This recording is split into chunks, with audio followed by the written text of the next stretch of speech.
But I realized all I needed was found in you. And I've lived with guilt and shame all my life. Hello guys, welcome back to the channel. If you haven't subscribed, you already know the drill. I want to start by saying that I need a bit of patience. I'm actually vlogging this morning. Just woke up and then got ready. So I still have my morning voice. So bear with me, my brain is still a bit asleep, but we're here. I want to start with a disclaimer that my pain is mine to share. If there's one thing I hate is when people try to compare their pain to mine or compare their life to mine, or they think that I'm exaggerating my pain or feel like I'm the only one suffering in this world. Everyone is going through something, and I totally agree. But I decide to use that pain or that journey as a of course, as a testimony to glorify God's name for what He has done in my life. So this is not like a pity party or competition, like to see who suffered worst, or no, like keep that to yourself if this is your vision of it, or don't tune in. Simple as that. I'm really just here to share the mistake that I've made on my own journey so people could be empowered, and if there's anyone walking in those old shoes that I was walking in, they could find inside before it's too late, right? Or they can move on with their life. So don't compare your pain to mine. Don't compare your life to mine. I'm in my own bubble and forever will be in my own bubble. And it's not that I'm thinking that I'm better than anyone's. No, it has nothing to do with that. It's just that we have different pains. We are going through different stuff. Just find your truth and, I don't know, make something out of it. But I choose to come up here and then share my testimony, right? Because my testimony, all those tests that I've been, all the things that I've been through, is not only to mold me into who I need to be, it's also for God to use me for His glory, right? So that's the goal at the end of the day. And like I said, it's not a self-pity party, because I don't even give myself self-pity, or else I wouldn't be here. So just keep that in your mind. If I could say it like that, keep it in your mind. Don't compare your life to mine. We're all unique in this world. There's no one that will ever be alike. So even twins are not alike. So probably like in physical appearance, but in terms of like personality, character, like traits and all, this is what I'm referring to. So let's get into the video. As you guys saw, the title is my fourth suicidal attempt explained. So for those of you that watched my previous videos, I had 4 suicidal attempts, one at 13, 15 years old, 18, and 21. So the first 3 attempts were mostly related to the abuse that was going on at home and all. Actually, all 4, but the 4th one was mostly related to like a job opportunity or a business opportunity. I remember back in 2020, fall 2020, it's when like COVID started hitting. I was at home. There was a lot of tension at home with my mom directly, and I just didn't find a way out. I was looking for a way out because I couldn't bear with the pain. School was at home, fully remote, and I started failing some classes. So I felt like I couldn't study, we couldn't go anywhere, so I felt even more depressed, and it was a hard journey. I became sick, did 1 month in bed, literally puking almost every day. And for those who know me, like I don't really get sick like that. I'm never really on the couch. Even watching a movie, it's not something that I would do. Like I'm always out there doing something, crafting something. So it was a hard season for me, and I'm sure it was a hard season for pretty much everyone, as COVID was hitting and we didn't know what to do. Like we were staying at home 24/7 and all. But anyways, I was looking for a way out of the house so I could do better for myself. And I remember I got, like, someone reached out to me and presented like a business opportunity to me. And you guys know I'm all about business, right? So I decided to join, and I told myself like this was an opportunity of a lifetime, and I couldn't miss on it. So when I joined, I learned pretty fast like the system or how to be successful in it. And I dropped out of university. That was it was not a hard decision. I started to feel disconnected from my classes. I was, like I said, failing one class. It was communication or something like that. Not because it was hard for me to understand. I just felt like it was not my cup of tea anymore. So I dropped university. Oh, sorry guys, my alarm is ringing if you hear it in the background, but it's gonna stop on its own. So I dropped out of university, and I was working at the time too as well. I dropped out of my job, and I followed that journey even though it was not paying yet. I followed the journey and told myself like I'll be the richest 20 years old in my generation and everything. So I started like working like full time and that business opportunities. And just to give you guys a bit of context, I grew up as a scapegoat, so everything was always my fault. There's no food in the fridge, it's my fault because I didn't go do grocery shopping. The house is dirty, it's my fault because I'm not cleaning. There's a pile of laundry, it's my fault because I don't do laundry. So everything was always my fault growing up as a kid, even if like I had nothing to do with whatever they were discussing about. And I grew up like taking the caretaker role at a really early age. So as early as 12, 13 years old, I was given the responsibility to look on how to purchase a home and make a plan for it, or like all the government paperwork. I had to fill them out. And they were putting like so much responsibility on me that I didn't truly have the time to embrace my childhood or feel like a normal child. I just felt like a grown adult as a kid. So in my mind, when I joined the opportunity, the goal was, yes, to make more money, to escape home, but also I just wanted to help my family too, to retire them early. So as a caretaker, I started overextending myself, working day and night in the business just to make things happen. Everything seemed normal to people. Like I was top one on the scoreboard. I felt successful. Like everything was running, self-employed, making my own money and all. But deep inside, I felt extremely numb. I started to feel really numb spiritually and really dead and everything. So I stopped like going to church. I stopped reading my Bible. Like that business was the priority. And I literally made it my life. I literally made it my life, made it my identity. Nothing else matters than making money in the business.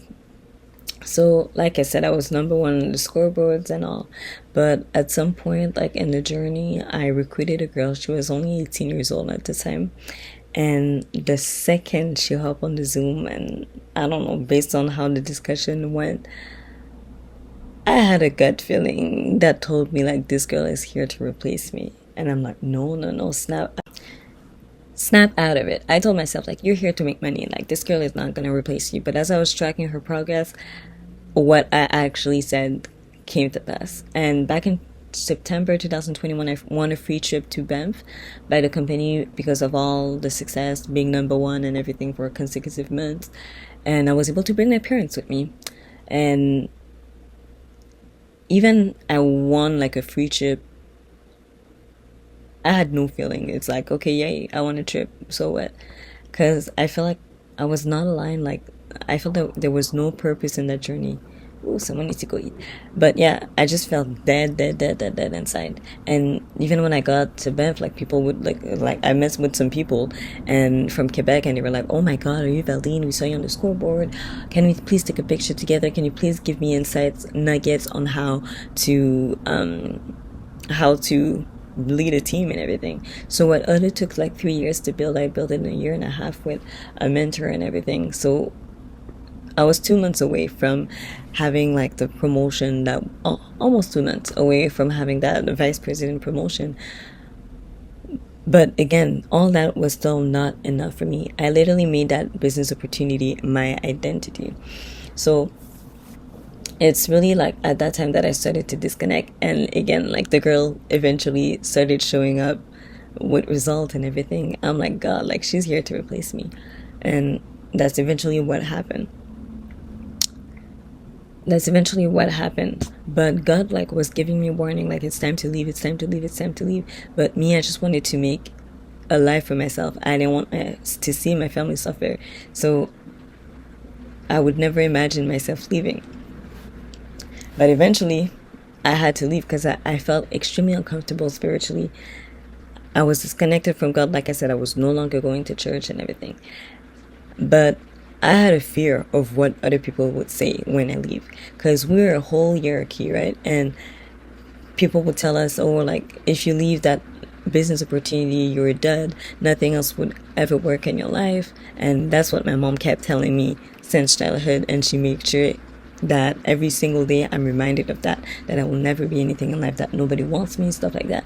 So all that were at play. So I told myself, like, I can't leave. I must find a work, but my mental health was not working. I was not bringing the same result. And I mentioned it to my upline at the time. So he was aware of like all the thing that I've been through, my suicidal attempts and everything. And how like everything was going south at home as well. So he was well aware of what I was going through. And yeah, so whenever people would leave, we will like insult them. It's like going deeper into a cult until you went too deep and there's no way out. That's how I felt. But at the time, again, it felt like the opportunity of a lifetime. So I was just afraid like of what people were gonna say. So I started like doubting myself, doubting my decision. And at the time, I remember like they were sharing a story of a guy that was extremely successful that ended up leaving and committed suicide, left 3 girls behind and his wife. So the suicidal attempt like became even more loud than anything else. And I remember one day I was crossing an indoor bridge, and I stayed on that bridge for a very, very long time. And all I had in mind was like, let me just jump. And I told God, like, everything's going south in my life right now. I dropped out of university. I was already failing classes, not because it was too heavy, but just because I was struggling with my mental health. The tension at home is bad. What else? Like, at church, it's not going well too as well. We are the subject of like humiliation ritual and all that in front of the entire church. I dropped out of my job and everything. I'm like, God, I feel like helpless. I feel like there's no way out. So I stood on that bridge and was just looking down there and see like how high I was. And I remember as I was like on the verge of like doing the unthinkable, there's a song that helped me and told me to hang on. But I was like, God, I don't have any more strength left in me. I never had rest since childhood. I'm always going through something different. And it's not that I'm bothering people. I'm in my bubble or I'm in my corner. There's always something or like warfare like that I have to go through. So it's a song that helped me. I was just in tears. And I'm the type of person, whenever something is not going right in my life, or whenever I just feel heavy spiritually or energetically, I tend to isolate. I don't stay too close to people just because I don't want my energy to rub off on people. So I isolate until I feel like myself again and come back in community. So yeah, all I wanted was to jump, and I was begging again God to take my life away because the pain seemed like unbearable. And now having to face like, I don't know, character defamation or people insulting me for leaving the opportunity or telling that I'm ungrateful.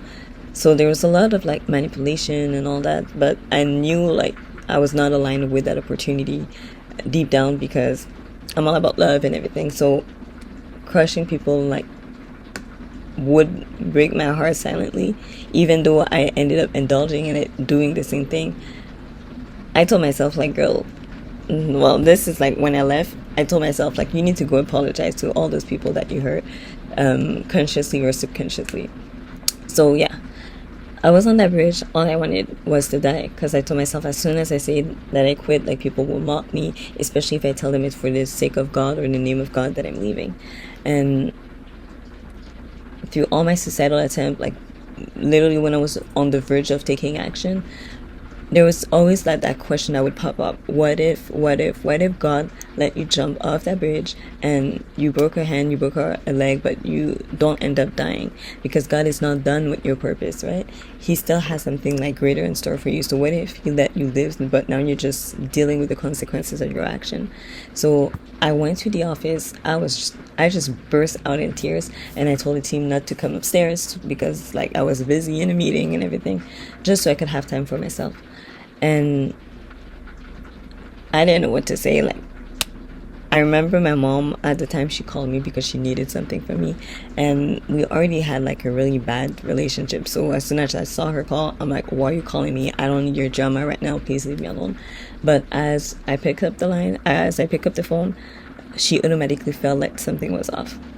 And she told me like, hey, what's up? Is everything okay? And I told her like, yeah, everything's okay. Like, I'm not going to confide in you because you always flip it. You always flip those vulnerabilities back to me in time of conflict. But at the time, I just needed that compassion and everything. So I started like venting out and explaining her like what was happening or how I was feeling regarding the opportunity. And she told me like, yeah, if you feel like it's not for you, leave. And I'm like, but I can't leave. People are going to talk. People are this, people are that. And eventually I left on February 28, 2022. I couldn't bear with all the warnings that God was giving me. And that's the thing as a Christian, like when you surrender your path to God, God cannot leave you spiritually. So he will always warn you when you're in time of danger, so you can take action before it's too late.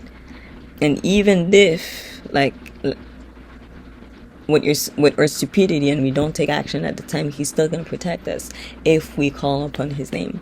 So I took action and never looked back. I'm like, it's time for me to leave. So I just sent a message to the group. I'm like, hey, I'm leaving for this reason. God is calling me to other places. And as I was saying it, I didn't have the full conviction that God was actually bringing me somewhere. I just knew I had to leave.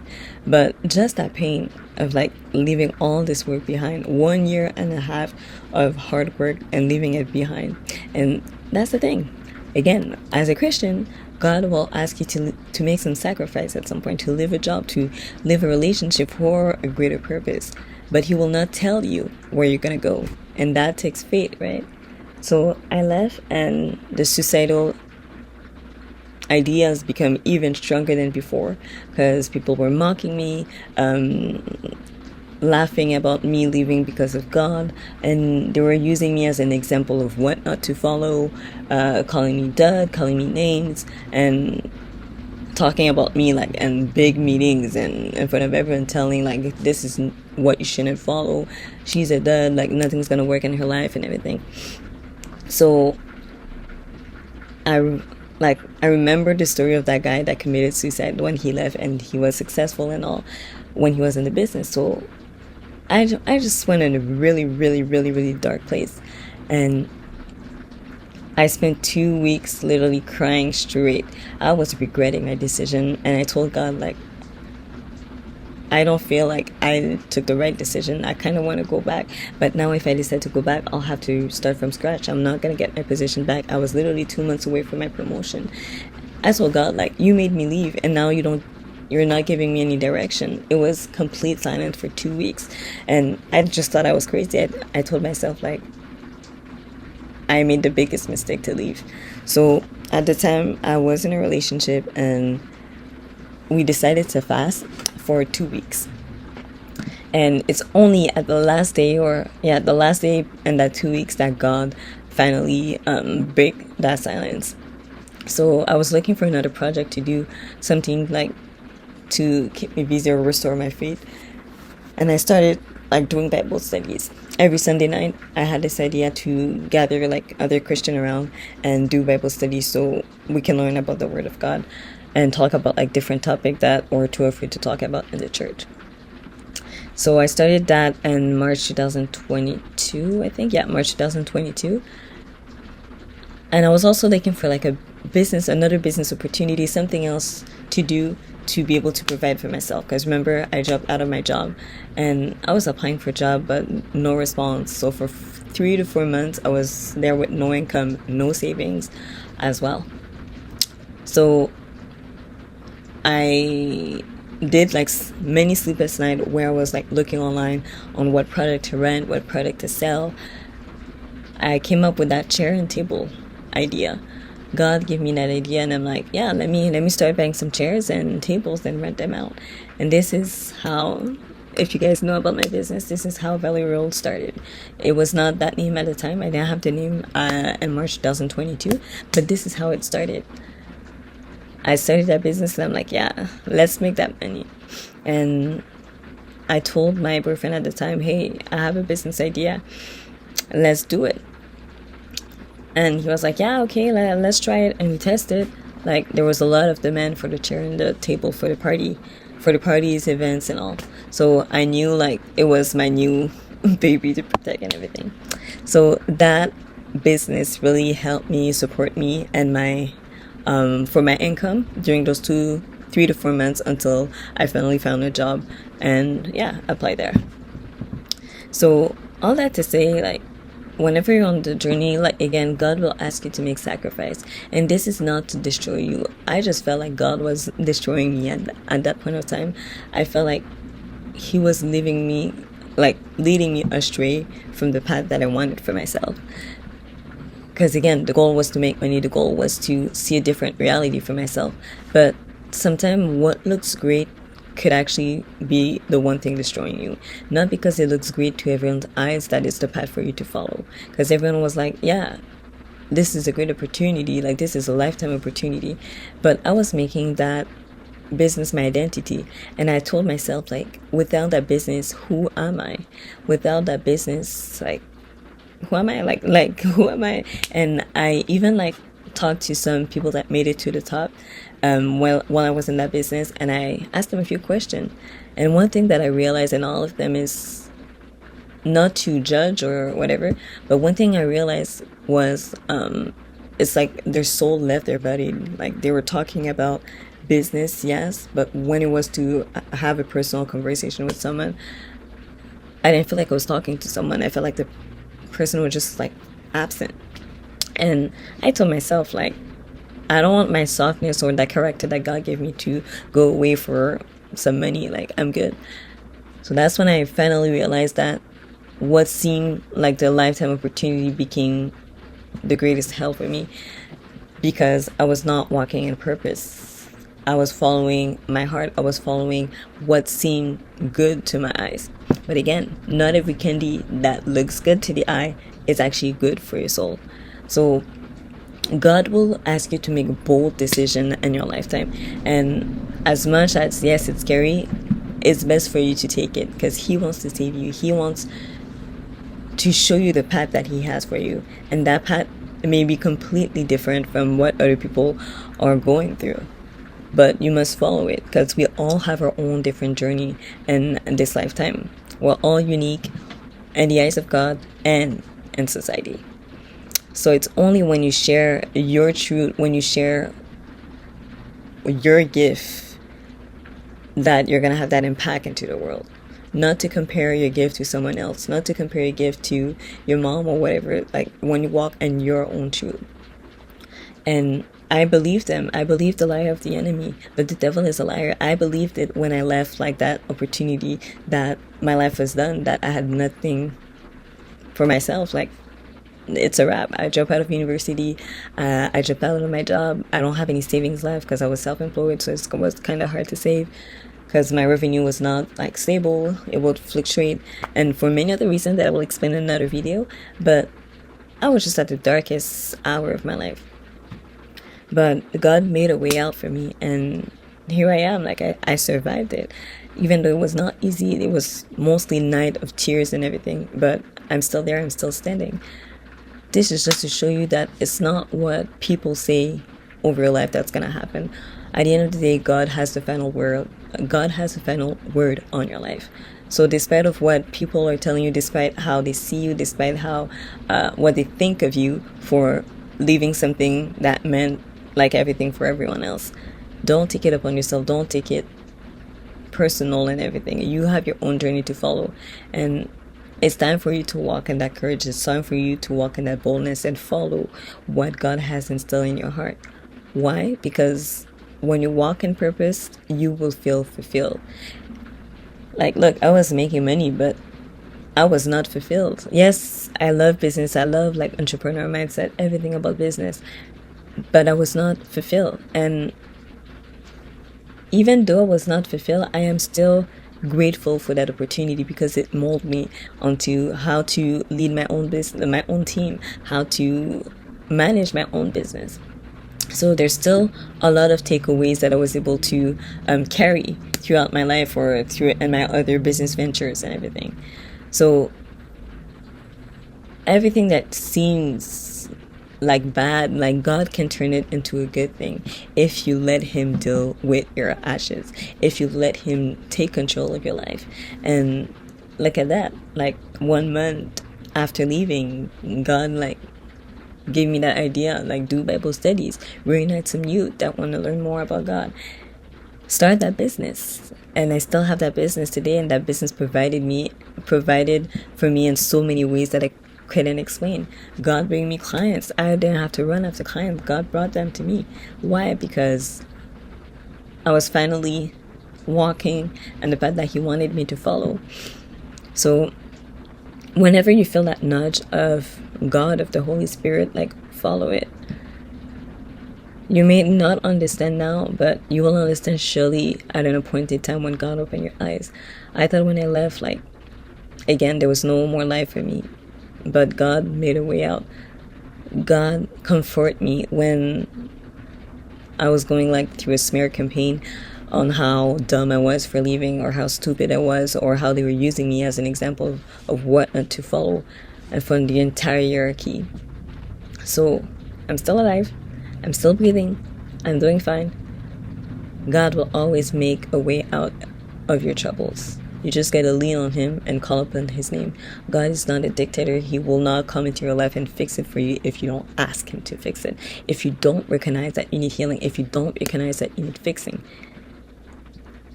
And I feel like most of the time, like, we don't want to be open with God. He already sees our heart. He already sees our scars. He already sees our pain or trauma. We don't even have to explain it to him. He sees it. But he wants to be invited in your home. He wants to be invited in your heart to help you lead your life and manage your life. So I pray that this testimony like help you to know that God is always there and God will always be there for you. Know that you're not alone in whatever you're dealing with behind closed doors. God will make a way out for you if you call upon his name. Now, next week, well, in 2 weeks, I'll be talking about the same subject, but more like insight or tools. As you guys know, I'll be doing like one testimony video and the other one will be insight or tools for you guys to lean on. Yeah, it's a lot. I know the video is pretty lengthy, but I just have a lot on my heart to share and a lot of testimonies to share too as well. So bear with me, bear with the testimonies as well, because God had made too many good things in my life, and if I wouldn't take the time to share all those testimonies, I would be ungrateful, honestly, for everything that he's done. So stay tuned. In 2 weeks we'll be talking about more insight around like identity and everything, how to not make a job your identity, your business your identity, your money your identity, or whatever you possess your identity. Because if God take it all away from you, well, not God, but like if let's say something happened and the business closes, like, who are you at the end of the day? That's what matters.